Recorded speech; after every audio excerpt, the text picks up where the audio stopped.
Usually when a building gets demolished, you expect like a totally clean slate, the bulldozers roll in, they clear the rubble, and you just pour a brand new foundation. Right, it becomes this vacant lot, just totally ready for whatever you want to build next. But, and welcome to your custom deep dive, by the way, if you look at how human hearts handle a broken promise of forever, that empty lot actually isn't empty.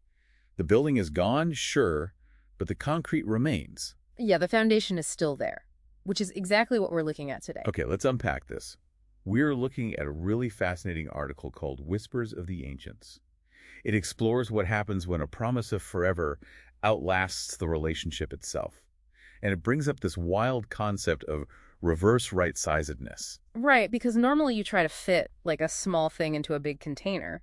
But when we make a vow of forever, we are taking something infinite and trying to cram it into our incredibly fragile, finite human lives. Right, just doesn't fit. Exactly. So the sheer weight of that promise actually reshapes us. We are exploring the unseen sacrifice of two hearts that walk separate paths but remain bound by a sacred vow. It builds what the article calls a sacred architecture, which is a permanent structure in your soul. To really get this unseen sacrifice, we sort of have to contrast modern habits with ancient wisdom. Yeah, because if we look at the modern dating landscape, it almost actively resists that kind of permanent foundation. Totally. I mean, modern romance often treats promises like a monthly streaming subscription.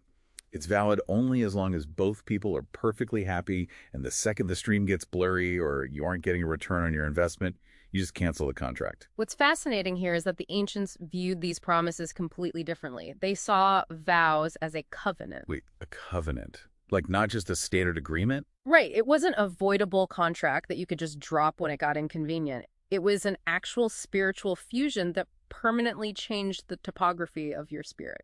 Wow. Okay, so what does this all mean for us? Like, how do you handle a permanent covenant when the relationship actually ends? Because it feels like our modern goal is strictly the happy ending. Yeah, sharing a physical house until you die. Exactly. And if I don't get that, am I just stuck carrying around a ghost?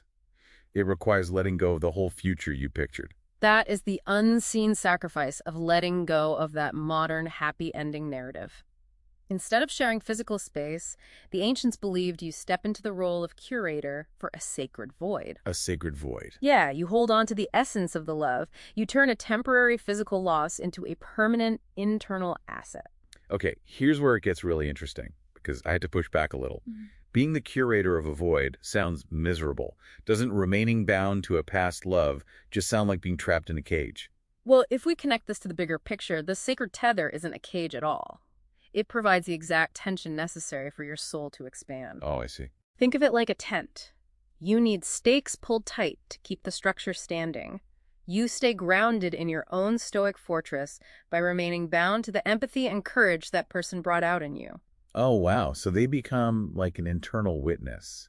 Because we spend so much time performing for digital likes today, doing things just to be seen by the crowd. Exactly. But if you have this permanent foundation, you start doing small acts of integrity just because you know that bond is still watching, in a way.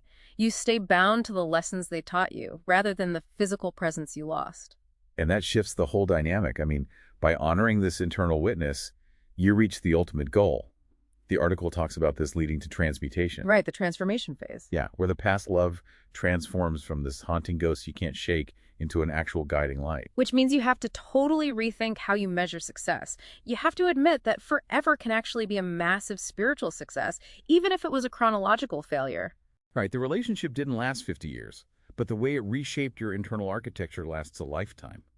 You aren't carrying a burden, you're carrying a lamp. It completely reframes a broken heart. You realize the vow didn't fail, it just changed form. So, we'll leave you with this final thought to chew on. If a broken romantic promise can serve as a lifelong spiritual anchor, how might your past platonic or professional vows be secretly shaping your identity right now? Yeah, even long after you've walked away from them. It makes you realize that when the bulldozers clear out the visible structures of our lives, That invisible sacred architecture is still standing right there in the empty lot, quietly guiding whatever you build next.